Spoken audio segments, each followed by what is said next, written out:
मां विना न पश्यन्ति सिद्धा स्वान्तहस्तमीश्वरम् वन्दे बोधमयं नित्यं गुरुं शङ्कररूपिणं यमाश्रितो हि वक्रोऽपि चन्द्रः सर्वत्र वन्दते सीताराम गुणग्राम पुण्यरण्यविहारिणो वन्दे विशुद्धविज्ञानो कवीश्वर कपीश्वरो वागर्थाविव सम्पृक्तौ वागर्थप्रतिपत्तये जगता पितरो वन्दे पार्वती परमेश्वरो कर्पूरगौरं करुणावतारं संसारसारं भुजगेन्द्रहारं सदा वसन्तं हृदयारविन्दे भवं भवानी सहितं नमामि।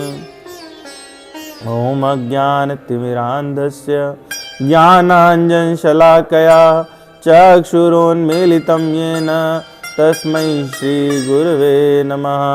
श्रीचैतन्यमनोभीष्टं स्थापितं येन भूतले स्वयं रूपः कदा मह्यं ददाति स्वपदान्तिकं। वन्देऽहं बोधमयं श्रीगुरो श्रीयुतपदकमलं श्रीगुरून् वैष्णवांश श्रीरूपं साग्रजातं सहगण रघुनाथान्वितं तं सजीवं साद्वैतं सावधूतं परिजन सहितं कृष्ण चैतन्य देवं श्री राधा कृष्ण पादान् सहगण ललिता श्री विशाखान्वितांश।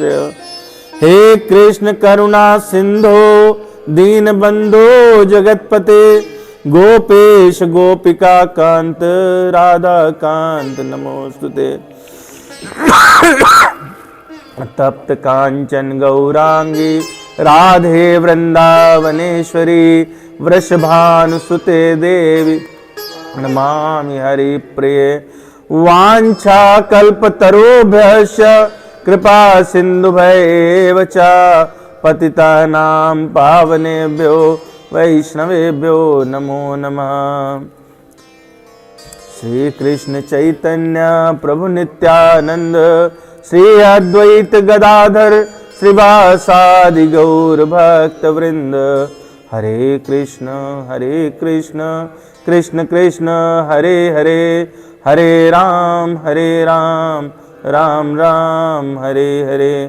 शांताकारं भुजगशयनं पद्मनाभं सुरेशं विश्वाधारं गगनसदृशं मेघवर्णं शुभांगं लक्ष्मीकान्तं कमलनयनं योगभिर्ध्यानगम्यं वन्दे विशुम्भोभयहरं सर्वलोकैकनाथं।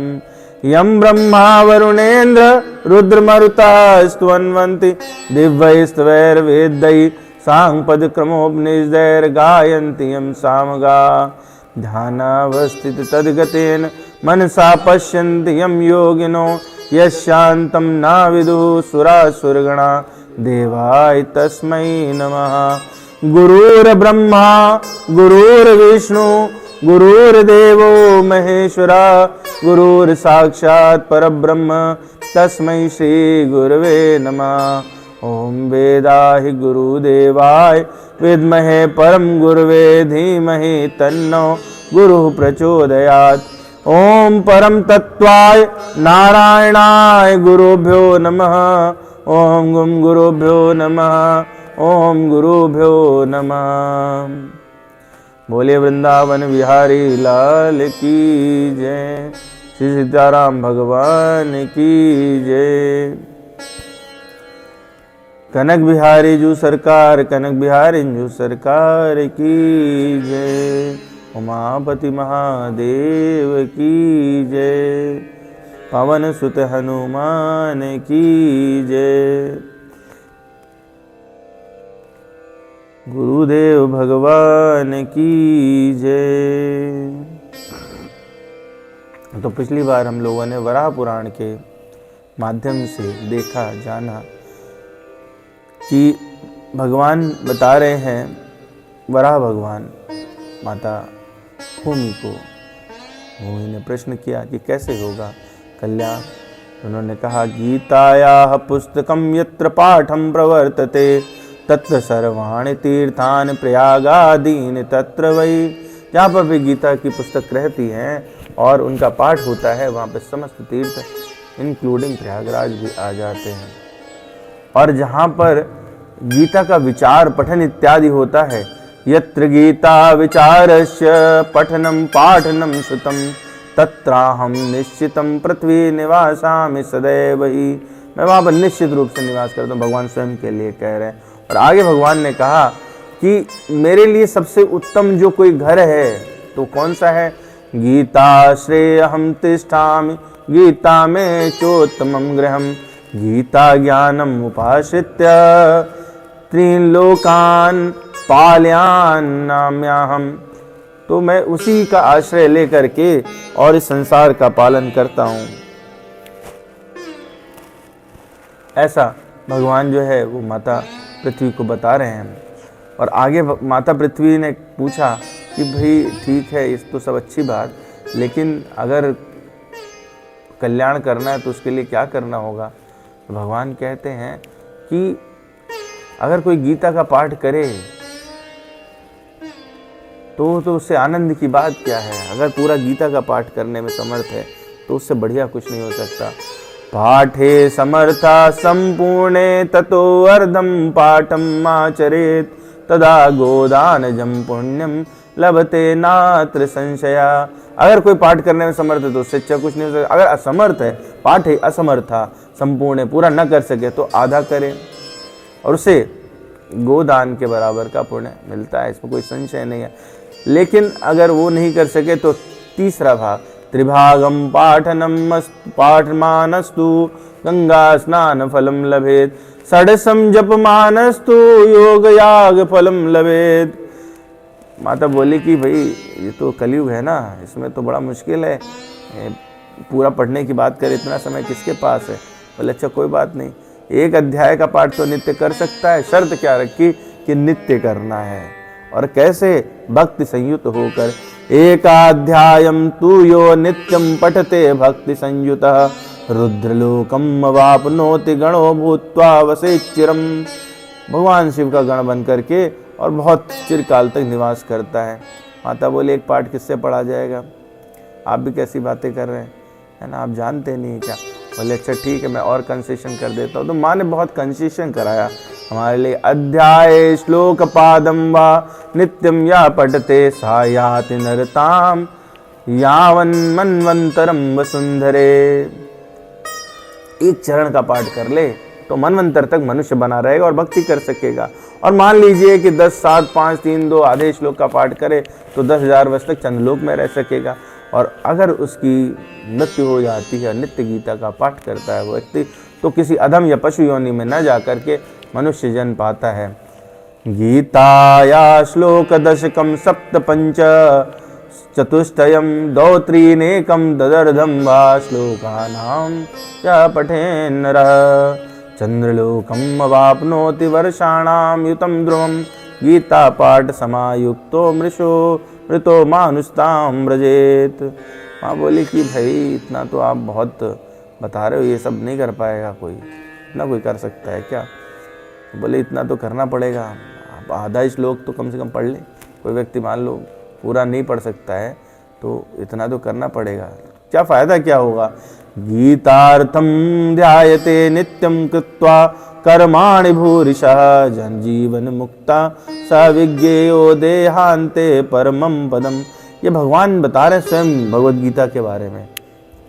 भगवान स्वयं बता रहे, जिन्होंने कही है वही इस विषय में ये बात कह रहे हैं। तो इसमें कोई किसी तरह से संशय की बात नहीं है। कह रहे हैं कि अनेक कर्म करके नित्य जो श्रीमद् भगवद गीता के अर्थ का विचार करे, खाली ये नहीं कि पढ़ लिया, अर्थ का विचार करे तो उसको जीवन मुक्त समझना चाहिए। ध्यायते नित्यम कृत्वा कर्माणि भूरिशा जीवन मुक्ता सा विज्ञेयो देहांते परमं पदम। और गीता जी का आश्रय लेकर के तो बहुत सारे राजा पाप रहित हो गए, यशस्वी बने, परम पद को प्राप्त हुए। गीतामाश्रित्य बहवो भूभजो जनकायदा निर्धूत कल्मषा लोके गीता याता परम पदम। तो ये भी बता रहे हैं कि जो जनक जी तक जैसे हुए वो भी भगवद गीता का ही आश्रय लेते रहे। तो हम सभी को गीता जी का आश्रय लेना चाहिए।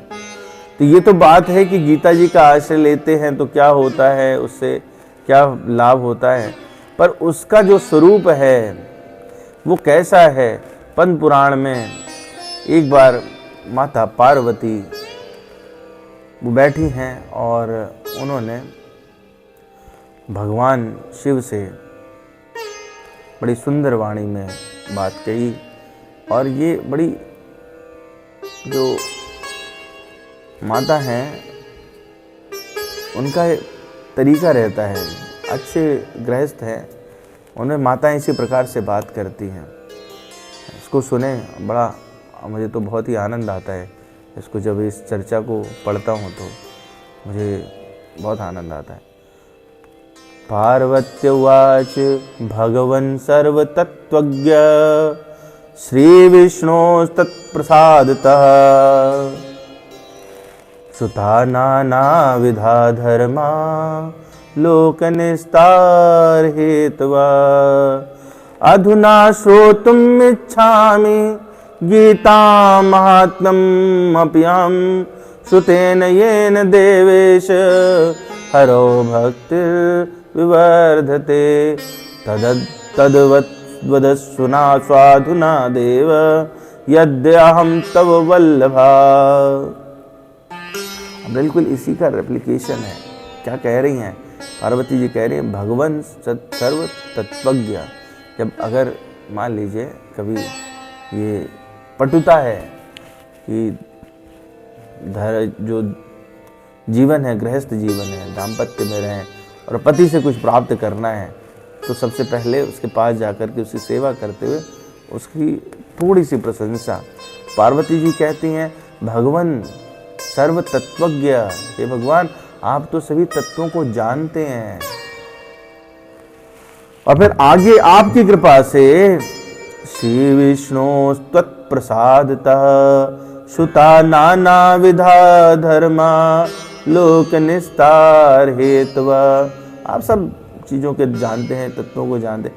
आपकी कृपा से ही तत्प्रसादतः, आपकी कृपा से ही भगवान विष्णु के संबंध में नाना प्रकार के धर्म सुनने को मिले हैं। फिर आगे थोड़ा आग्रह किया, अधुना श्रोतुम् इच्छामि। अधुना कहते हैं तुरंत, वे तात्कालिक रूप से चाहिए। अधुना श्रोतुम् इच्छामि गीतां महात्म्यम् अपयम्। अब मैं गीता का भी महात्म्य सुनना चाहती हूँ। उससे क्या होगा? श्रुतेन येन देवेश हरो भक्तिर्विवर्धते। जिसका श्रवण करने, श्रुतेन येन जिसका श्रवण करने से, हे देवेश देवों के स्वामी, हरो भक्तिर्विवर्धते भगवान की भक्ति बढ़ती है। तत्वद स्वाधुना देव यद्यहं तव वल्लभा। अगर आप मुझे अपनी पत्नी समझते हैं, प्रिया समझते हैं, तो आप मुझे ये बात तुरंत बताइए। अगर मैं आपकी वल्लभा हूँ तो आप मुझे इसको तुरंत सुनाइए। तो ये विशेष विधा है, माताएं इसका प्रयोग करती हैं। और जो भगवान हैं, भगवान तो गृहस्थ हैं और परम वैष्णव भी हैं, भगवान शिव, है ना। वैष्णवानाम यथा शंभु। कैसा वैष्णव होना चाहिए? जैसे कि भगवान स्वयं है, भगवान शिव स्वयं है, ऐसे वैष्णव होना चाहिए।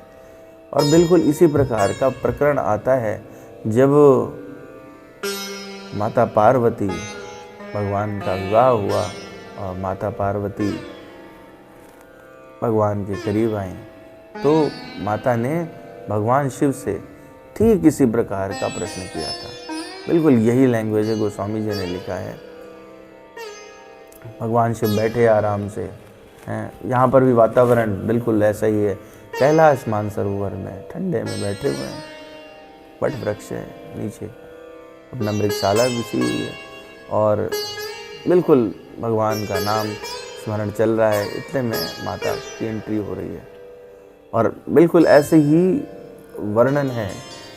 गोस्वामी जी लिखते हैं, जटा मुकुट सुर सरित सिर, लोचन नलिन विशाल, नीलकंठ लावण्य निधि, सोह बाल विधुभाल। जटाओं पर जटाओं का मुकुट है जिनके, गंगा जी शोभायमान है, कमल के समान बड़े बड़े नेत्र, नीलाकंठ नीलकंठ लावण्य निधि। भगवान शिव अत्यंत सुंदर हैं, सुंदरता में भगवान शिव की मुकाबला नहीं है। फूटे हुए दिखते हैं नीले, लेकिन हम लोग पढ़ते क्या है, कर्पूर गौरम करुणावतारम। कैसे हैं, कपूर के समान जिसका गौर वर्ण है। कपूर को अगर देखें तो बर्फ में और कपूर में वस्तुतः तो फर्क नहीं रहता है। इसलिए अमरनाथ में आप देखें तो है ना, तो भगवान का जो वर्ण है वो कैसा है, वो कपूर के जैसे, इतने सुंदर हैं भगवान शिव इतने सुंदर हैं। तो प्रेम है, भगवान नारायण का प्रेम है जिसने उनको नीला बना रखा है। जब किसी के प्रेम में आप पड़ जाते तो आप उसके जैसे हो जाते। तो ये एक तत्व है जो दूसरे तत्व से इतना प्रेम करता है और वैसा हो गया। तो आगे गोस्वामी लिखते, बैठे सोह कामिर कैसे, धरे शरीर शांत रसु जैसे, पार्वती भले अवसर जानी, गई शंभु पहि मातु भवानी। भगवान कैसे बैठे हुए, जैसे कि काम को जीत करके, काम के शत्रु हैं उनको जीत करके बैठे, शांत रस ऐसे बैठे हैं। और मौका देखा, माता उनके पास गई, जान प्रिया यादरु यत कीना, बाम भाग आसन हर दीना। जब पत्नी आए आदर पूर्वक आपके पास बैठे तो उसको भी उतना ही आदर देना चाहिए। ये हमको उस कथा के माध्यम से भगवान बता रहे हैं। और उनको बिठाया बाएं हिस्से में, बैठी शिव समीप हर्षाई, पूरब जन्म कथा चिति आई।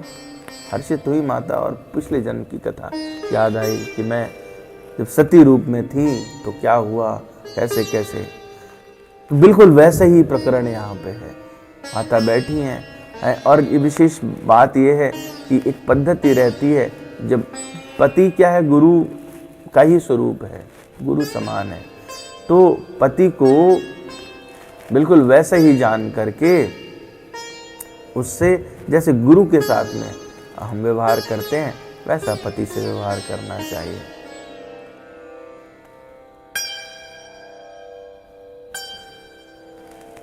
और आगे कहती हैं, विश्वनाथ मम नाथ पुरारी, त्रिभुवन महिमा विदित तुम्हारी, चरुर अचुर नाग नर देवा, सकल करहि पद पंकज सेवा, प्रभु समरथ सर्वज्ञ शिव, सकल कला गुण धाम, जोग ज्ञान वैराग्य निधि, पुरत कल्प तरु नाम। प्रभु समर्थ सर्वज्ञ शिव, और यहाँ क्या कहा, भगवन सर्व तत्वज्ञ, श्री विष्णुस्तत्प्रसादता, सुता नाना विधा धर्मा, लोक निस्तार हेतुवा। भगवान आप सब तरह से समर्थ हैं, कल्याण स्वरूप हैं, सब कलाओं और गुणों के निदान है, ज्ञान और वैराग्य के भंडार हैं, और आपका नाम शरणागतों के लिए कल्प वृक्ष है। और जो यहाँ पे लास्ट श्लोक में लास्ट सेंटेंस का, बिल्कुल यही सेंटेंस कहा, जो मो पर प्रसन्न सुख राशि, जानिए सत्य मोहि निज दासी, तो प्रभु हरहु मोर अज्ञाना, कहे रघुनाथ कथा विधि नाना। और सबसे अच्छा जो संवाद है पति पत्नी के बीच क्या हो सकता है, वो भगवान के संबंध में कोई प्रश्न या भगवान की कथा ही हो सकती है। और बिल्कुल जो यहाँ पे कहा ना कि अगर आप मुझे अपनी वल्लभा समझते हैं, प्राण प्यारी समझते हैं, तो देव यद्य हम तव वल्लभा, वही बात कहा, जो मोह पर प्रसन्न सुख राशि, मुझ पर प्रसन्न है, जानिए सत्य मोहि निज दासी। तो प्रभु हरहु मोरे अज्ञाना, कही रघुनाथ कथा विधि नाना। यहाँ पे क्या कहा? श्रुता नाना विधा धर्मा, लोक निस्तार हेतवा। तो बड़ा आनंदमयी वो डिस्कशन है माता पार्वती का और भगवान शिव का। उधर जाएंगे तो कथा दूसरी तरफ चली जाएगी। बस मुझे ऐसा याद है कि रामचरितमानस में बिल्कुल सेम जो श्लोक है इसी प्रकार से चर्चा हुई है। आइए हम अपने वापस उसमें आते हैं। तो ये सिद्धांत क्या है?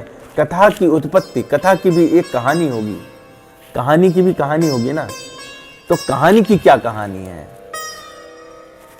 कहानी की क्या कहानी है? कोई चीज कभी तो स्टार्ट हुई होगी। कथा की कहानी यही है कि जो संसार के, ब्रह्मांड के, सृष्टि के सबसे बड़े कथावाचक कथाकार हैं वो भगवान शिव है, और उनके मुख से ही भगवत संबंधी जो वार्ता है वही प्रथम कथा है। तो कथा की उत्पत्ति कैसे हुई? जैसे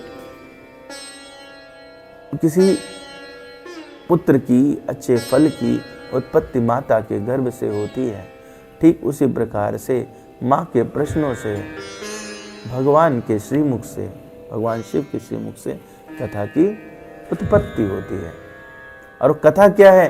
वो प्रकरण जो कहीं घटित हो चुका उसी को अपने शब्दों में बताना, यही कथा है। तो इसका मतलब है कि जो कहेंगे वो कहीं ना कहीं घटित हो चुका है। तो कहाँ घटित हुआ? ईश्वर उवाच अतसी पुष्प संकाशम, खगेन्द्रयासनम अच्युतम, शयानम शेष शय्यायाम, महाविष्णुम उपास्महे। अतसी पुष्प संकाशम, अतसी कहते अलसी। अलसी जानते हैं, है ना? वेट लॉस में आजकल बहुत यूज हो रही है। अलसी के जो पुष्प रहते हैं वो ऐसे दिखाई देते हैं। संकाशम मतलब समान। अतसी पुष्प संकाशम, अलसी के पुष्प की तरह का कलर है जिनका। खगेन्द्र आसनम अच्युतम, जो पक्षी राजगणों गरुण जिनके वाहन है और जो अपनी महिमा से कभी च्युत नहीं होते। च्युत होने का मतलब गिरते नहीं है, हमेशा प्रतिष्ठित रहते हैं। जो कह दिया भगवान क्या है? सत्य संकल्प है। एक बार कहा वो हो गया। शयानम शेष शय्यायाम, महाविष्णुम उपास्महे। और कहाँ पर शयन करते हैं? शेषनाग की सैया पर शयन करते हैं। उन महाविष्णु की हम उपासना करते हैं। एक बार की बात है, कदाचित आसने रम्ये, सुखासीनम मुराद्विषम। सर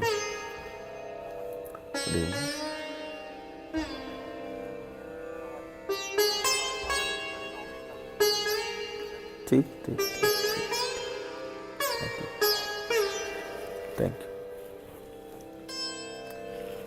कदाचित आसने रम्ये, सुखासीनम मुराद्विषम, आनंदयित्री लोकानां, लक्ष्मी प्रपच्छ सादरात। एक समय की बात है। कदाचित आसने, कभी बैठे हुए, कैसे? रम्य सुखासीनम, रम्य वातावरण है, सुखासीन है, भगवान आराम से। कौन भगवान? मुरद्विषम, जिन्होंने मुर नाम के राक्षस को मारा। मुर दैत्य का वध किया था भगवान ने। इसी दैत्य के वध के कारण एकादशी की कथा बनी है। तो मुर दैत्य का नाश करने वाले भगवान रमणीय वातावरण में सुखपूर्वक विराजमान थे। और ऐसे में आनंदयित्री लोकानाम लक्ष्मी, इस संसार को आनंद कौन देता है? लक्ष्मी जी। आनंद का जो माध्यम है, सांसारिक आनंद का माध्यम कौन है? लक्ष्मी जी। वैसे आध्यात्मिक आनंद का भी माध्यम लक्ष्मी जी ही है। हम लोग जब लक्ष्मी जी की पूजा करते हैं, लक्ष्मी जी के विषय में बात करते हैं, तो हमको ये लगता है किसी प्रकार कि लक्ष्मी का मतलब पैसा है, लक्ष्मी का मतलब ऐश्वर्य है, वैभव है, सुख है, आध्यात्मिक प्रगति भी है। श्री जी ही तो हैं लक्ष्मी, श्री जी ही तो हैं। उनकी कृपा से ही जीवन में हमारा मन कैसा साफ सुथरा हो सकता है, उन्हीं के पास भक्ति में। श्री गुरु चरण सरोज रज निज मन मुकुर सुधारे, वर्णौ रघुवर बिमल यश जो दायक फल चार। किसके? श्री जी के। जानकी जी क्या है? श्री जी ही तो है, लक्ष्मी ही तो है। तो लक्ष्मी से हमारी आध्यात्मिक प्रगति भी होती है और उनसे ही हमारी भौतिक प्रगति। उनके चरणों का आश्रय ले ले जो, जनक सुता जग जननी जानकी, अतिशय प्रिय करुणा निधान की। भगवान की प्राण वल्लभा है। ताके जुगपद कमल मनावों, जासु कृपा निर्मल मति पावों। और जब मति शुद्ध हो गई, श्री गुरु चरण सरोज रज निज मन मुकुर सुधार। जब मन रूपी दर्पण साफ हो गया तो क्या है, भगवान तो कैसे ना, पिता जो है वो गंदे बच्चे को आमतौर पे उठाता नहीं है, माँ धो पोंछ के दे देती है तो गोद में खिला लेता है। तो भगवान क्या करते हैं कि जब साफ हो गए, भगवान ने कहा निर्मल मन जन सो मोहि पावा, मोहि कपट छल छेद्र न भावा। तो भगवान किसको पसंद करते हैं? जो निर्मल मन वाला है। और निर्मल मन किसकी कृपा से मिलेगा? जनक सुता जग जननी जानकी, अतिशय प्रिय करुणा निधान की।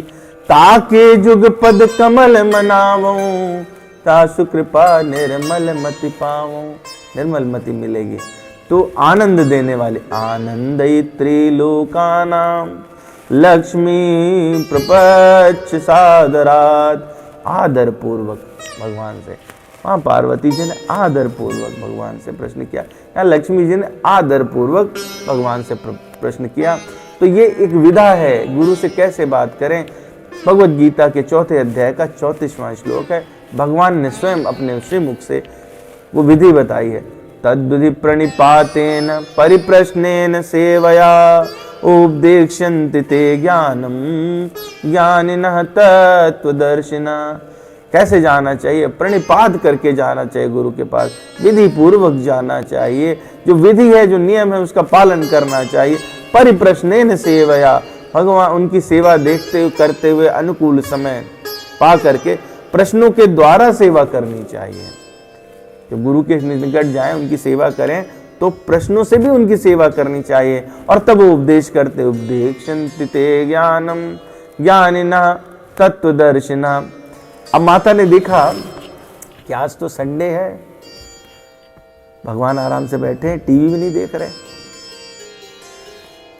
और अक्सर पुरुष लोग जो रहते हैं वो 6 डेज अभी काम करते हैं, 7th डे आते हैं तो घर में विश्राम वाले स्थिति में चले जाते हैं, किनारे हैं आराम से। बोले आज तो संडे है, अरे लैपटॉप भी नहीं उठाया आपने, आज तो कोई ऑफिस वर्क भी नहीं है, ऐसे कैसे आप?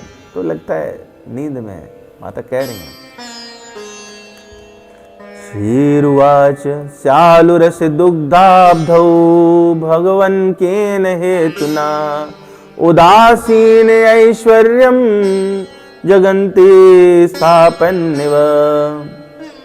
माता बोली, श्रीरुवाच, लक्ष्मी जी कहती हैं, स्यालुरसी, कैसे निद्रालु हो रखे, आप अलसाए हुए हैं भाई। आज तो इस क्षीर सागर में, दुग्धाब्धौ क्षीर सागर में, भगवान केन हेतुना, किस हेतु से, किस कारण से आप संपूर्ण जगत का पालन करते हुए भी अपने ऐश्वर्य के प्रति उदासीन होकर इस क्षीर सागर में आनंद से नींद ले रहे हैं।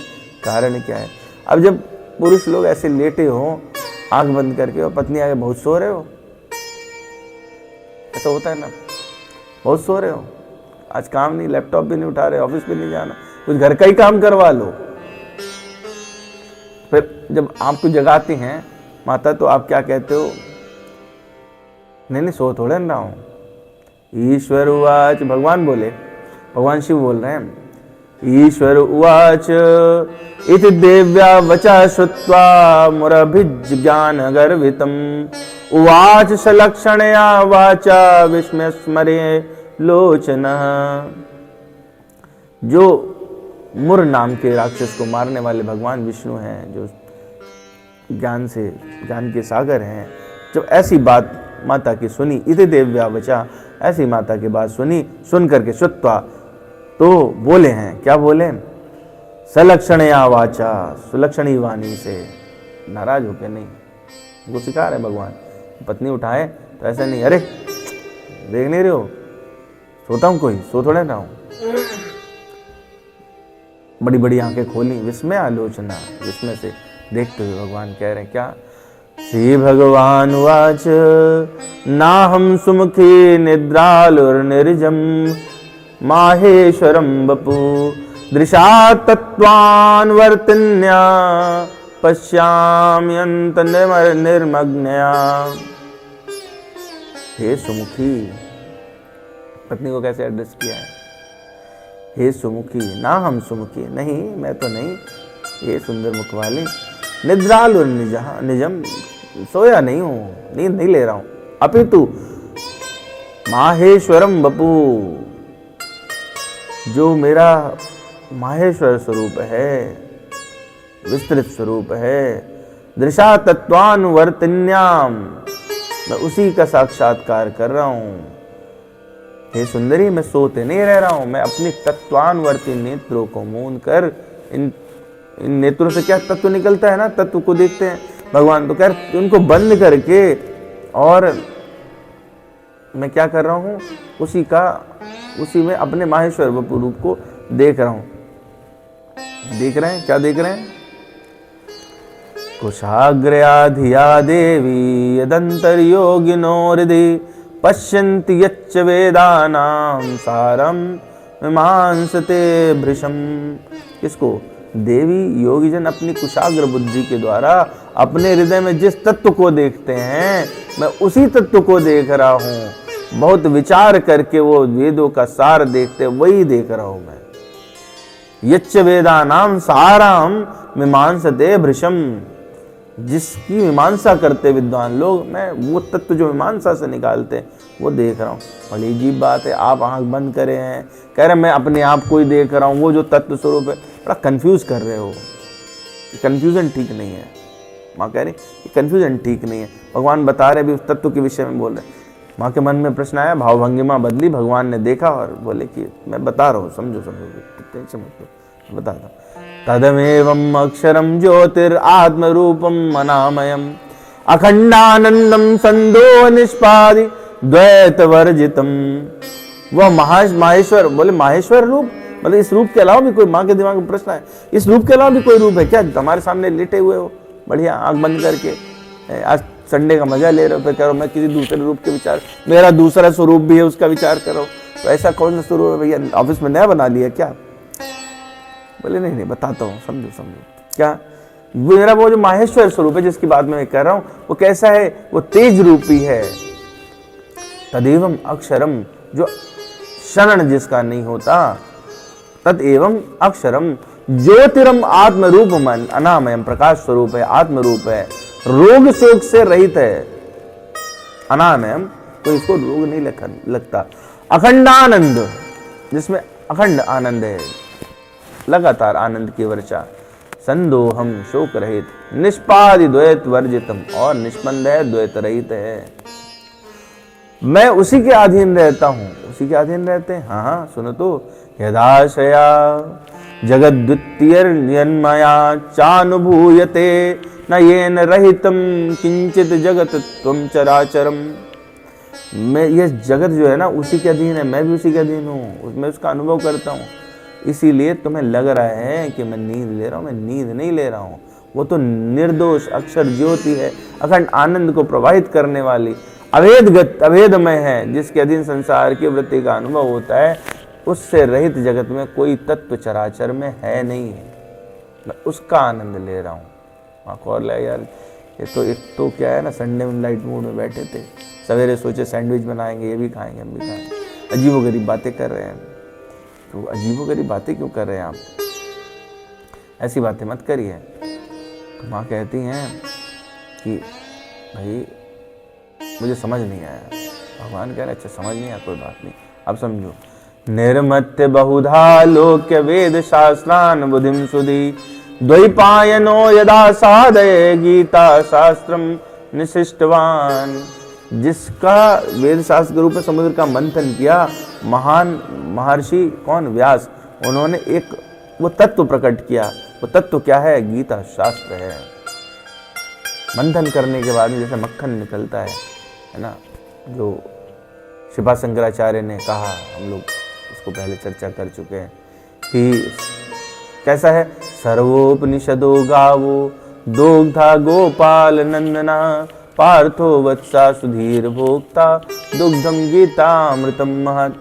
सभी उपनिषदों को गाय समझ करके और भगवान कृष्ण ने उनको दुआ, उससे जो दूध निकला है और किसके, बछड़े के मुंह में गया। वो बछड़ा कौन, वो अर्जुन है। तो वो जो निकाला है रस, समुद्र जैसे मंथन किया और उसमें से अमृत निकला, ठीक उसी प्रकार से वेद शास्त्रों का मंथन किया और उस मंथन के बाद में एक ग्रंथ निकला, उसको कहते हैं महाभारत। और महाभारत का जो मंथन है, जो मक्खन है, नवनीत है ना, वो लगातार मंथन करने के बाद में ऊपर निकल के आता है। तो वो क्या है, वो गीता शास्त्र है। उपहार स्वरूप जो दिया वो क्या है, वो गीता शास्त्र है, इसके अलावा कुछ और नहीं है। बोले अच्छा गीता शास्त्र है, ये क्या चीज है। निद्रालुरिव देवेश दुग्धाब्दो प्रतिभामिव इति तस्य मुरारार्तिम अतिमानन्दं वच साहर्षोत्फुल्लोलाक्षी लक्ष्मी श्रुत्वा विस्मरे। जिस महाआनंद को अपनाकर आनंदित अंतःकरण वाला मैं क्षीर सागर में सोते हुए प्रतीत हो रहा हूँ, उस आनंद में सराबोर हूँ, उस तत्व के आनंद में, वो गीता शास्त्र के आनंद में, वही मेरा महेश्वर वपु है, वही विस्तार रूप है। तो भगवान ने देखा इस तरह से, यदि तस्य मुरारार्ते अतिम मानंद द्वचा, तो वो बोले कि ये जो हर्षपूर्वक चंचल नेत्री वाली जो माँ है, उसने विस्मय पूर्वक थोड़ा लुक दिया, अजीब सा लुक, इतनी देर से चल रहा है, बड़ी टफ टफ बातें कर रहे हैं, पर उसको ध्यान से सुन रही है। माँ भी कोई इस पर कटाक्ष नहीं किया।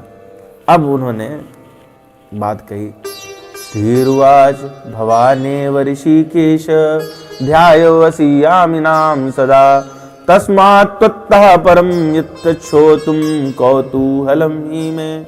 मुझे जो है अब क्या हो रहा है, कुतूहल हो रहा है कि आप बड़ी विचित्र विचित्र बातें कर रहे हैं। एक तो कह रहे हैं मुझसे भी परे कोई तत्व है, फिर ये कह रहे हैं कि वो मेरा जो विस्तार रूप है, फिर कह रहे हैं वो तत्वों का तत्व है, फिर कह रहे हैं कि उसको मत करके निकाला। बात अब कुछ समझ नहीं आ रही, इसको थोड़ा ढंग से बताओ आप। तो भगवान को आप ही तो हो जो चर चर में व्याप्त हो, चराचराणाम लोकानाम कर्ता हर्ता स्वयं प्रभु। करने वाले भी आप ही हो, सृजन करने वाले और संहार करने वाले भी हो, तो इसमें भिन्नता कहाँ से आई। तो इस तरह से भगवान के संक्षिप्त आनंद में वचन को सुनकर हर्ष से चंचल नेत्र वाली लक्ष्मी जी कहती हैं कि ऋषिकेश योगीजन तो सदैव आपका ही ध्यान करते हैं, अतः आपसे भी श्रेष्ठ कोई तत्व है, अगर है तो मैं उसे जानना चाहती हूँ। मुझे तो बड़ा ही कुतूहल हो रहा है इसको जान के। यथा स्थितस्ततो अन्यत्वं यदि मां बोधयाच्युत। यदि आपसे भिन्न श्रेष्ठ कोई तत्व है तो अच्युत उसे बताएं, क्योंकि आप तो सत्यनिष्ठ है ना, आप तो सत्य संग है। आप बताइए, सत्य संकल्प है, तो आप बताइए आपसे भी कुछ श्रेष्ठ है क्या। तो भगवान जिस गीता शास्त्र के विषय में बता रहे हैं उसको माता ने इस प्रकार से सामने प्रकट किया कि कुछ क्या आपसे भी बोधगम में, आपसे भी ऊपर है, जो श्रेष्ठ है। श्री भगवान वाच, भगवान ने कहा, मायामयम् इदं देवी वपुर में न तु तात्विकम शिष्ट स्थित्योपसंहार क्रिया जालोपभ्रंतम।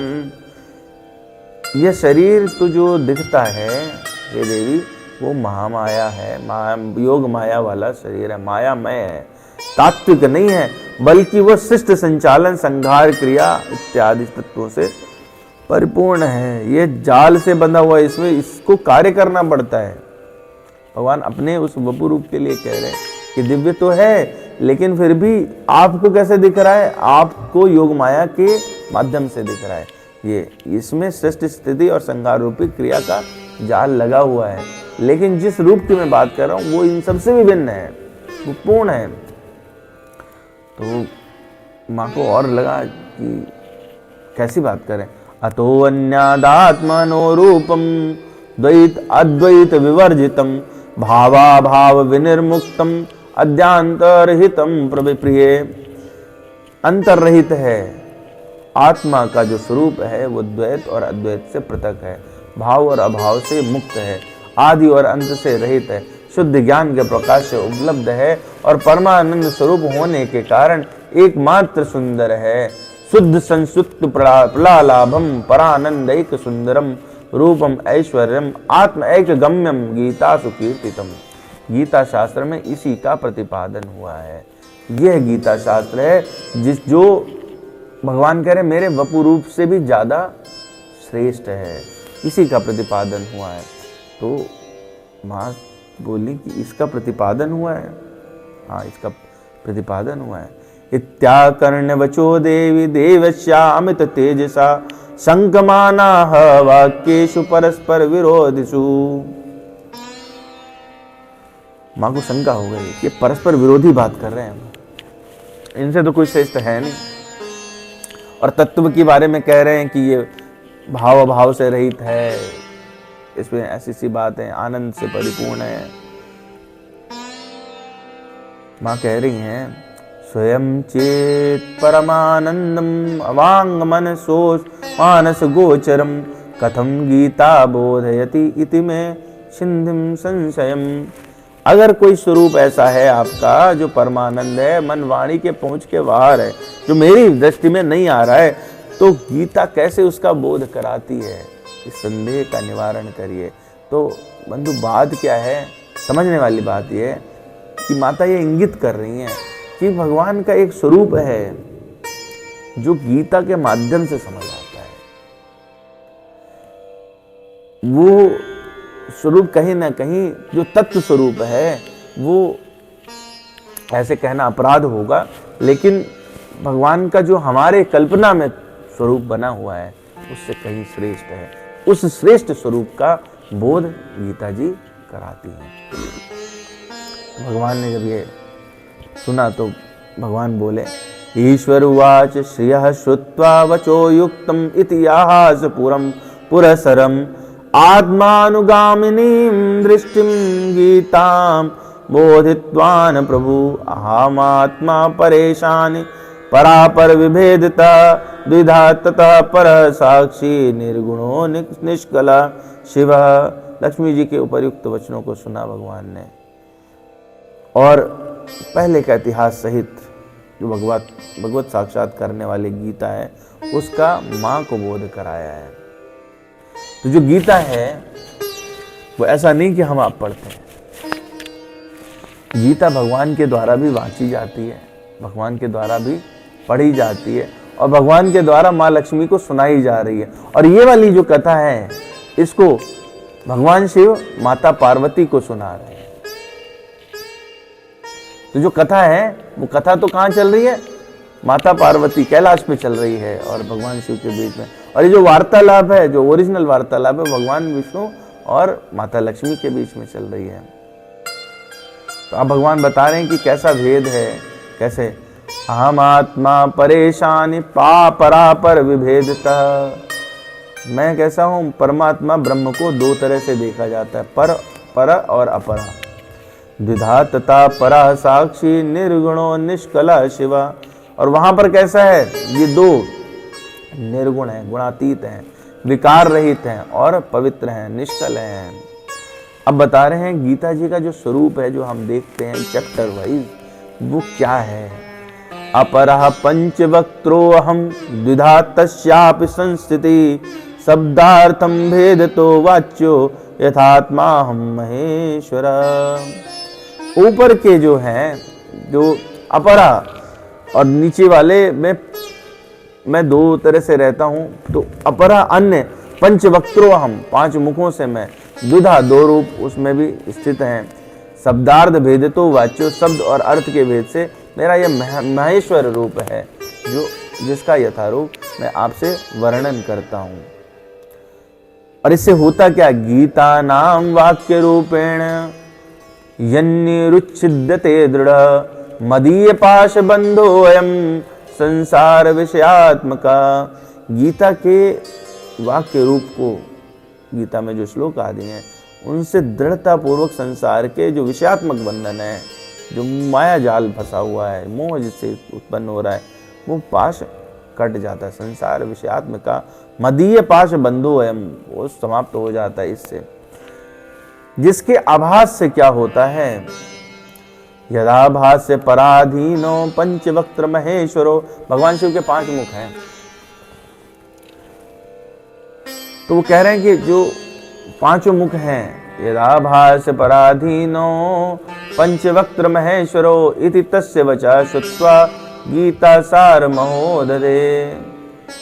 और इसके अभ्यास, जिसके अभ्यास के अधीन पंचवक्त्र और महेश्वर हैं, ऐसे गीता सार के महासागर को सुनकर क्या होता है, इदम पर विभेदेन बुद्धते भवभीरुभि तम पृच्छद इदम लक्ष्मी रंग प्रत्यंग संस्थितम महात्मम स इतिहासम चा सर्वम तस्यै निवेदयत। मैं उसको इतिहास सहित आपको बताने वाला हूँ। इसको जानने से संसार में क्या होता है कि जो भगवान के वाक्य को सुनता है, गीता शास्त्रों के महासागर के सार को सुनता है, संसार के भय से भयभीत रहने वाले स्व और पर के भेद से इसको जानते हैं। इसको पूर्ण रूप से विद्यमान गीता शास्त्र के महात्मता इतिहास के बारे में लक्ष्मी जी पूछ रही हैं, और उनको फिर भगवान पूर्ण रूप से बताते हैं कि ये क्या है। कह रहे हैं, सुन शुश्रोणि वक्ष्यामि गीतासु स्थितम आत्मना वक्त्राणि पंच जानीहि पंचाध्यान अनुक्रमात् दशाध्याया भुजाश्चैक उदरम दो पदाम्बुजे। क्रम पूर्वक समझो। क्या समझो? कह रहे हैं, हे सुंदरी, पहले देखिए वहां पे क्या कहा, हे सुमुखी, भगवान शिव ने पार्वती जी को, माता लक्ष्मी को संबोधित कर रहे हैं। तो हमेशा कैसे पत्नी से बात करनी चाहिए, दोनों स्थान पे हमको, मतलब ये पुराण के माध्यम से है, कोई ऐसी वो नहीं कि पुराण के माध्यम से, तो पत्नी से कैसे वार्तालाप करनी चाहिए, घर में कैसा माहौल होना चाहिए और क्या वार्ता होनी चाहिए, तीनों बातें यहाँ पर बड़ी क्लियर कट समझ आती। जब आप बैठो, एकांत में भी बैठो पत्नी के साथ, तो भगवत चर्चा करनी चाहिए, भगवान के विषय में पूछना चाहिए, बताना चाहिए। और फिर भगवान बता रहे हैं, भगवान विष्णु बता रहे हैं माँ लक्ष्मी को कि समझो कि क्या है गीता की स्थिति में, मैं गीता में कैसे स्थित हूँ। हे सुंदरी, मैं गीता शास्त्र में अपनी स्थिति को बताता हूँ, तो समझो क्या। वक्त्राणि पंच जानीह पंचाध्यान अनुक्रमात्। जो पांच मेरे मुख हैं, भगवान के भी पांच मुख हैं, भगवान विष्णु के भी पांच मुख हैं। तो मेरे जो पांच मुख हैं, या भगवान शिव के जो पांच मुख हैं जिनसे ज्ञान निकलता है, उनको दोनों को ले लेंगे तो भी कोई भेद नहीं बैठता। तो वो पांचों को आप क्रमशः 5 अध्याय समझो। पहले भगवद गीता के शुरू के 5 अध्याय क्या है, भगवान के 5 मुख हैं। और फिर कहते हैं दशाध्याय भुजाश्चैक, उसके बाद 6 से लेकर और 10 तक के जो अध्याय हैं वो क्या है, मेरी भुजाएं हैं। उदरम दौ पदाम्बुजे, और फिर जो उदर है वो 5 इधर के हो गए, 5 इधर के हो गए, 5 ये हो गए, 5 मुख, 5 हाथ ये वाले, 5 हाथ ये वाले, कितने हो गए 15, 18 अध्याय टोटल। एक हो गया भगवान कह रहे उदर है, कितने हो गए 16। और 2 जो पैर हैं वो तो शुरू से लेके आखिर तक चले तो 18 अध्याय। ऐसे में भगवान कह रहे हैं कि जो भगवत गीता जी हैं वो मैं स्वयं हूँ, तत्व रूप से बैठा हूँ। और जो शुरू के 5 अध्याय हैं वो मेरे मुख समझिए, अगले 5 अध्याय हैं वो एक तरफ के हाथ हैं और अगले 5 अध्याय दूसरी तरफ के हाथ हैं। फिर उसके बाद में 15 हो गए, 16वां अध्याय जो है वो मेरा उदर है और 17वां और 18वां मेरा पैर है, एक पैर और दूसरा पैर। इस तरह से समझो। एवं अष्टादशाध्याय वाङ्मयी मूर्तिरेश्वरी विज्ञेया ज्ञान मात्रेण महापातक नाशिनी। इस प्रकार से गीता के 18 अध्याय ईश्वर परमात्मा की वाङ्मयी मूर्ति हैं और ये ज्ञान मात्र से ही महापाप नष्ट हो जाता है, उसकी विनाशिका है। आगे कहते अतोऽध्यायं तदर्धं वा श्लोकम अर्धम तदर्धकम अभ्यस्यस्त सुमेधाया सुसरमेव समोच्यते। भगवान को बता रहे हैं कि ये इससे क्या होता है, एक अध्याय, आधा अध्याय, एक श्लोक, आधा श्लोक, उसके भी आधा का। माता लक्ष्मी ने ऐसे नहीं है, हम लोग, माँ हमेशा कृपालु रहती हैं, तो उन्होंने, भगवान ने कहा एक अध्याय, अतः एक अध्याय, बोले एक अध्याय, बोले अच्छा चलो आधा कर देता हूँ, आधा अध्याय, बोले आधा अध्याय कोई पढ़ पाएगा क्या? सवेरे बहुत टाइम कम रहता है, बेड पे तो टी लेते हैं सब, उठे जल्दी फटाफट लाओ चाय है कि नहीं है, और उसके बाद चाय के बाद में लग लेते हैं। बोले अच्छा ठीक है, एक श्लोक, बोले हाँ उसमें मुश्किल होगी, जूता बांधते हुए हो सकता है कोई पढ़ ले, कोई ना भी पढ़ पाए। बोले उसके आधे का भी अध्याय जो भी अभ्यास करता है, मतलब डेली पढ़ना है, बात यही है, नित्य। अतोऽध्यायं तदर्धं वा श्लोकम अर्धम तदर्धकम अभ्यस्यति सुमेधा सा या सुसरमेव समोच्यते। तो उसका सुशर्मा के समान परिणति होती है। सुशर्मा जो है एक ब्राह्मण थे, उनकी कथा है, प्रथम अध्याय के महात्म्य में वो कथा कही जाती है। कथा जाएंगे तो हमारा विषय भटक जाएगा। 2 जन्मों की कथा है वो, और वो प्रथम अध्याय का नित्य पाठ किया करते थे। पहले जन्म में दुष्ट ब्राह्मण तो वपु था लेकिन दुष्ट थे, तो दूसरा जब उनका जन्म हुआ तो उसमें वो गीता के प्रथम अध्याय के कारण, उसका श्रवण करने के कारण उनकी मुक्ति हुई। मतलब मैंने शॉर्ट में आपको बताया। तो उस सुशर्मा के समान गति हो जाती है, ऐसा भगवान ने कहा, भगवान बता रहे हैं। तो ये पद्म पुराण के अनुरूप हम लोगों ने 30 श्लोकों के माध्यम से समझा इसको। स्कंद पुराण में इसी बात को, गीता महात्म्य को अनेकानेक श्लोकों में कहा गया। उसमें भगवान ने कहा कि गीता में पढ़ने से क्या रहता है, ब्रह्म ही खाली है, उसमें न बंधो अस्ति न मोक्षो अस्ति ब्रह्मैव अस्ति निरामयम् नैकम अस्ति न च द्वित्वं सच्चित्कारं विभंजते। न बंधन है, न मोक्ष है, न नाम ब्रह्म सर्वत्र, न द्वैत है, न द्वैत है। इसलिए भगवान ये बात स्पष्ट रूप से कहते हैं, भगवत गीता जो है उनमें किसी मत का विशेष आग्रह नहीं है। जो जिस भी मत का अवलंबन करता है, पकड़ के चलना चाहता है, उसको उस मत के अनुसार उसकी सामग्री मिल जाती है और उसकी पुष्टि हो जाती है। किसी की भी श्रद्धा को तोड़ने का कार्य भगवत गीता नहीं करती। इसीलिए संसार में जो भी कार्य हैं, होते हैं, हो रहे हैं, उन सब में सहायता के लिए हमको श्रीमद् भगवत गीता का आश्रय लेना चाहिए। स्कंद पुराण में कहा है, गीता सारम इदं शास्त्रम सर्वशास्त्र सुनिश्चितम यत्र स्थितिम ब्रह्म ज्ञानम वेद शास्त्र सुनिश्चितम। जो बात स्कंद पुराण में कही है, ठीक वही बात श्रीपाद शंकराचार्य जी ने, हम लोग जिसको अपने इसमें अभ्यास में करते हैं कि एकम शास्त्रम देवकी पुत्र गीतम एको देवो देवकी पुत्रेव। लास्ट वाला श्लोक, वही बात स्कंद पुराण में, गीता सारम इदं शास्त्रम सर्वशास्त्र सुनिश्चितम। जितने शास्त्र हैं सबका मंथन करिए तो उनका सार कहाँ निकलेगा? श्रीमद् भगवद गीता में, जिसमें ब्रह्म ज्ञान बैठा हुआ है और वेद शास्त्र से सुनिश्चित किया हुआ है। ये करता क्या है?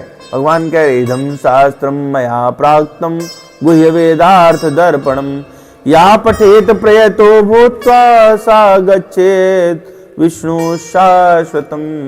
मेरे द्वारा कहा हुआ है गीता शास्त्र गूढ़ अर्थ को दर्पण की भांति, जैसे दर्पण में सब दिखता है ऐसे प्रकाशित करता है। और जो पवित्र मन इंद्रियों को वश में रखकर इसका पाठ करता है वो मुझको अवश्य प्राप्त करता है।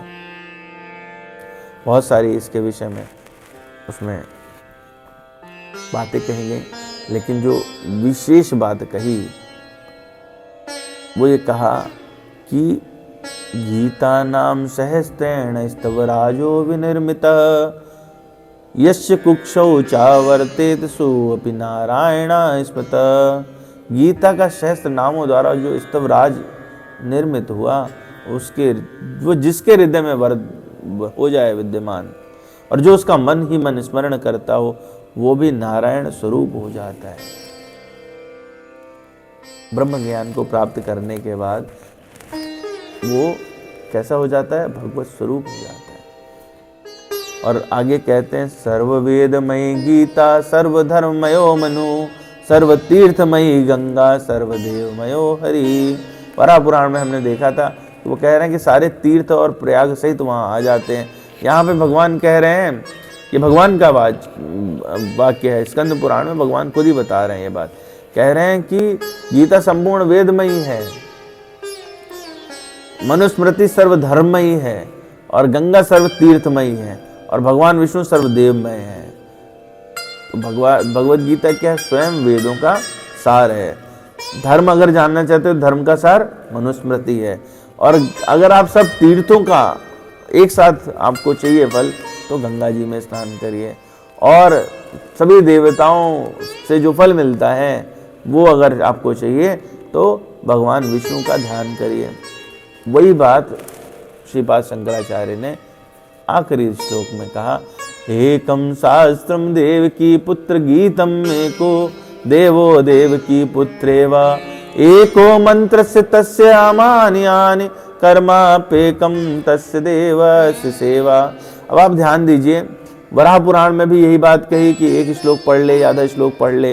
यही बात हम लोगों ने पद्म पुराण में देखी। स्कंद पुराण में भी जो श्लोक है वो यही है, पादस्याप्यर्ध पादम वा श्लोकम श्लोकार्धमेव वा नित्यम धारते यस्तु सा मोक्षम अधिगच्छति।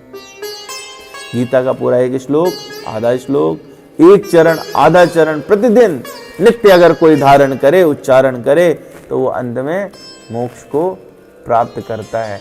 तो इतने सारे जो शास्त्र हैं वो सब एक ही बात कह रहे हैं। तो हमको जो है मतलब अगर तब भी विश्वास ना हो तो हमसे बड़ा मूर्ख कौन व्यक्ति हो सकता है। और कितना आसान है। श्रीमद् भगवद गीता पे जो हमारे आचार्य हैं उन्होंने इतनी सुंदर सुंदर टीकाएं लिखी हुई हैं। भगवद गीता अवेलेबल है, गीता प्रेस ने कृपा की हुई है। अगर आप देखें तो जो हमारे पास सामने रखी 270 रुपए की है, जो श्रीमद् भगवद गीता गीता प्रेस वाले दे रहे हैं 5 रुपए में आपको उपलब्ध है। 5 रुपए से लेकर के, और अभी उन्होंने निकाली है जो बुक मेरे ख्याल में कलर्ड है, वो शायद 140 रुपीज़ की है, जिसमें पूरा कलरफुल निकाला है। और जो सबसे सुंदर मुझे मतलब पर्सनल बात करोगे तो मुझे जो लगती हैं वो है साधक संजीवनी, जो श्रद्धेय स्वामी श्री राम सुखदास जी ने जिस पर टीका लिखी है वो साधक संजीवनी है। जय दयाल गोविंद जी ने तत्व विवेचनी बहुत सुंदर है। सामने ये श्रील प्रभुपाद की, ये हमारे व्यवहारिक है, ये व्यवहारिक है। तो अगर आप इनमें से कोई भी पढ़ें तो जीवन वैसे ही आनंदमय हो जाए। साधारण हिंदी है, नई श्लोक पढ़ना आता तो हिंदी वाला अर्थ पढ़ सकते हैं, और इनमें अन्वय भी दिए हुए हैं, साधक संजीवनी में भी अन्वय दिया हुआ है, गीता प्रेस की जो पुस्तक है सरल गीता आती उसमें भी अन्वय दिया हुआ है, इसमें भी। मतलब हमारे से इतनी सामग्री उपलब्ध है और सुनते भी हैं इसके बारे में, लोगों से सुनते हैं, संतोष सुनते हैं, सुना जाता है कि भाई इससे तो जीवन का कल्याण हो जाता है, लेकिन फिर भी हम लोग मानते नहीं हैं। कैसे भी बढ़ सकते हैं, कैसे भी बढ़ सकते हैं। नहीं तो देखिए, हाँ ये बड़ी सुंदर बात आपने कही। भाव जो है ना पुष्ट रखिए, जानबूझ के गलत मत पढ़िए।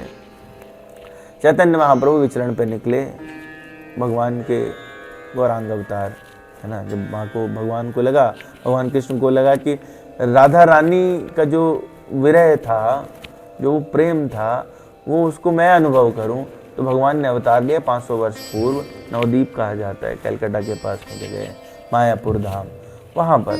और फिर वो उन्होंने कीर्तन को प्रतिपादित किया, कलयुग में कीर्तन, भगवान का नाम जप, ये दो चीज़ों के लिए उन्होंने कहा। वो यात्रा में निकले और दक्षिण भारत पहुँचे। दक्षिण भारत में देखा कि एक व्यक्ति है जो श्रीमद् भगवद गीता उल्टी रखी हुई है जिसके सामने, उल्टा पुल्टा कुछ पढ़ रहा है। उसको सारे पंडित लोग जो थे मजाक भी उड़ाते थे और टपाटप रोए जा रहे हैं। भगवान गए, देखा कि गीता जी तो उल्टी रखी हुई है, पढ़ना इसको आता नहीं है ढंग से, रो रहा है।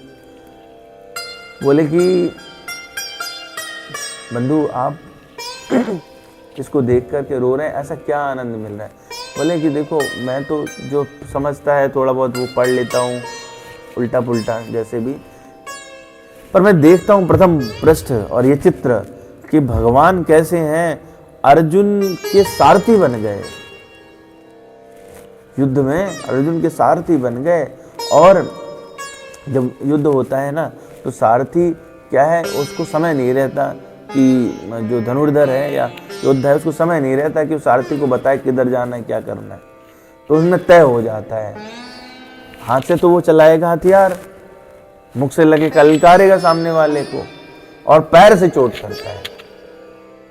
बाएं कंधे पे लात मारेगा मतलब बाएं मुड़ो, दाहिने कंधे पे लात मारेगा मतलब दाएं मुड़ो। कैसे भगवान है कि वो अपने भक्त से लात खा रहे हैं, डायरेक्शन ले रहे हैं। तो ये भगवान का स्वरूप है। मैं इसी को सोच करके नित्य रोता रहता हूँ। चैतन्य महाप्रभु गदगद हो गए, उन्होंने उसको हृदय से लगा, बोले गीता जी का असली अर्थ जो है वो असल में आपने ही जाना है। और फिर उनके हृदय से लगने के कारण उनमें गीता जी का पूरा ज्ञान आ गया। तो हमको जो है उसके लिए पंडित बनने की ज़रूरत नहीं है। गीता जी में जो सीधा सीधा लिखा है उसको सीधा सीधा मान लें। और संतों ने तो इतनी कृपा कर दी है, मैं तो कह ही रहा हूँ आपको। सिद्धेश्वर स्वामी राम सुखदास जी ने भी इतना बढ़िया ग्रंथ लिखा है, आप पढ़ें, आनंद आ जाएगा। आपको लगेगा कि मैं तो मतलब मुझे जीवन में कुछ और ज़रूरत नहीं है। और जो ढंग से पढ़ता है वो सच में संसार में रहते हुए संसार से अलग हो जाता है। उसको मैं तो प्रार्थना करता हूँ, आप लोगों से प्रार्थना, मेरे लिए थोड़ी प्रार्थना करें कि मेरा भी ऐसा कोई भाव बने। लेकिन बहुत ही सुंदर ग्रंथ है, इसमें कोई डाउट नहीं है। तो स्कंद पुराण में आखिरी के 2 श्लोक में पढ़ रहा हूँ, हैं तो बहुत सारे, 2-3 श्लोक मैं आपको सुना दे जाऊँ। जो श्रीपाद शंकराचार्य जी ने संकलन किया वो उन्होंने सब जगहों से पढ़ के और उसके बाद संकलन किया है। महाभारत से कोई श्लोक हैं, कुछ अपने उनके रचे हुए हैं, तो इसलिए ये सबसे पॉपुलर है और सबसे आनंद वाली है। स्कंद पुराण में भी लिखा है, गंगा गीता तथा भिक्षु कपिलास्तुते सेवनम वासरम पद्मनाभस्य पावनम किम कलो युगे। कलयुग में श्री गंगा जी, गीता जी, सच्चे सन्यासी, कपिला नाम की गाय, अश्वत्थ नाम का वृक्ष और भगवान विष्णु के पर्व दिन यानी एकादशी से बढ़कर पवित्र करने वाली कोई दूसरी वस्तु नहीं है। फिर से बता रहा हूँ, गंगा जी एक, सच्चे सन्यासी, देवलक्षणा गाय, देशी गाय, अश्वत्थ वृक्ष और भगवान विष्णु के पर्व दिन यानी एकादशी, इनसे पवित्र करने वाली कोई वस्तु नहीं। आगे कहते हैं, गीता सुगीता कर्तव्या किमन्य शास्त्र विस्तरई या स्वयं पद्मनाभस्य मुख पद्मादुनीशिता चौथा श्लोक जो श्रीपाद शंकराचार्य ने लिखा वही स्कंद पुराण में है कि अन्य शास्त्रों को पढ़ने से क्या प्रयोजन, उनको जानने से क्या फायदा, जब सारा ज्ञान गीता के पठन और मनन से ही भगवान के मुख से प्रकट होने के कारण आपको मिल जाता है। तो और ऐसे व्यक्ति जो इसको पढ़ते हैं उनको आपदम नरकम घोरम गीताध्याय न पश्यति, तो गीता का अध्याय करने वाले मनुष्य आपत्ति और घोर नरक को नहीं देखते। कैसी है? सर्वशास्त्रमयी गीता सर्वदेवमयी यथा सर्वधम्मयी यस्मात् तस्मादेताम संवसेत, सभी वेदों का सार है, सर्वदेवमयी है, इसका अध्ययन करना अपरिहार्य है। और जो मनुष्य, आगे विधि कही वहां पे, शाल ग्राम शिलाग्रे तु गीताध्यायम पठेत्तु यः मनवंतर सहस्त्राणि वसते ब्रह्मणा पुरे। जो मनुष्य शालिग्राम शिला के समक्ष गीता जी का पठन करता है उसे ब्रह्मलोक की प्राप्ति होती है, जहाँ वह 1 सहस्त्र मनवंतरों तक निवास करता है। और कोई ऐसा मनुष्य, मान लीजिए बोले कि पूछा पहले उसने हत्या कर रखी किसी की, पाप कर्मों से युक्त है, ऐसे व्यक्ति को कोई लाभ होगा क्या? कहते हैं हत्वा हत्वा जगत सर्वम मुषित्वा सचराचरम सा पापैन लिप्यते चैव गीताध्यायी कथंचन तेनेष्टुम कृतुभिः सर्वैः दत्तम देन गवायुतम। हत्वा हत्वा जगत सर्वम, जिसने चोरी की हो, हत्या की हो, सारे संसार के पाप किए हों, ऐसा व्यक्ति मुषित्वा सचराचरम सा पापैन लिप्यते चैव गीताध्यायी कथंचन, उसको पाप का फल नहीं भुगतना पड़ेगा अगर वो श्रीमद् भगवद गीता के अध्ययन नित्य करने लगे तो। और साथ में क्या होगा? 10 सहस्त्र गोदान के पुण्य की प्राप्ति होगी।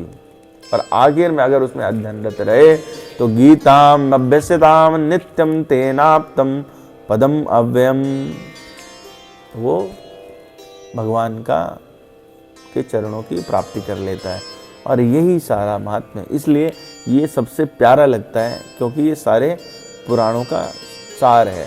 और इसको हम लोग हर थर्सडे को, और अगर आप जब भी भगवद गीता पढ़ते हैं तो उसके अंत में ये जरूर करना चाहिए, क्योंकि वराह पुराण में वराह भगवान ने अंत में कहा कि जो व्यक्ति गीता का अध्ययन तो कर ले और उसके बाद में ये नहीं पढ़ता तो उसने मात्र श्रम ही किया है, श्रम के अलावा कुछ और नहीं किया। तो ऐसी बात है, तो इसलिए हम उसको, उन्होंने कहा महात्म में तद गीताया मया प्रोक्तम सनातनम गीतांते पठेद्यस्तु यदुक्तम तत्फलम लभेत, तभी उसको पूर्ण फल मिलता है। तो अगर उस दृष्टि से भी कर रहे हो, देखिए पढ़ेंगे तो ज्ञान तो पक्का है, होता है, थोड़ा ज़्यादा जैसा भी हमारा जैसा भाव रहे, जैसी श्रद्धा रहे, जितना हम उसमें अपने को डुबो दें। और कैसी गंगा है ये सुंदर, जो गीता जी की गंगा है। बहुत देर से गंगा की बात हो रही ना, गंगा से पवित्र क्या, गंगा स्नान करने चले जाओ, अभी कुंभ चल रहे हैं, आप जाइए, हैं 1 कदम बढ़ाएंगे अच्छा लगेगा, 2 कदम बढ़ाएंगे अच्छा लगेगा, तीसरे तक में डुबकी वाला स्थिति आ जाता है, कमर तक पहुंच जाएगा पानी, उससे थोड़ा ऊपर चला जाएगा। गीता जी में पहला अध्याय पढ़ेंगे अच्छा लगेगा, दूसरा पढ़ेंगे अच्छा लगेगा, तीसरा पढ़ेंगे और अच्छा लगेगा। लेकिन उससे आगे अगर आप गंगा जी में बढ़े और आपने सोचा चलो हम तो बीच में जाते हैं, मजे लेके आते हैं, तो उसके बाद वापस नहीं आओगे। यहां पर क्या है, जितना भी गहराई में गोता लगाएं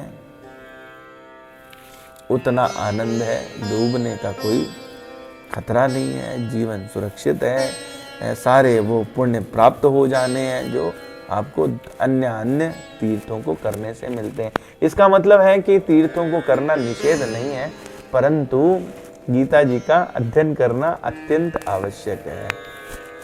तो आइए आज जो है वो मेरा प्रयास था, महाभारत से भी कुछ श्लोक हैं, बहुत सारी जगहों पर गीता का महात्म्य कहा गया है, तो मैं जहाँ से संकलित कर सकता था, जितना मुझे थोड़ा सा वो लगा, तो मैं आप लोगों को समक्ष रखने का प्रयास किया।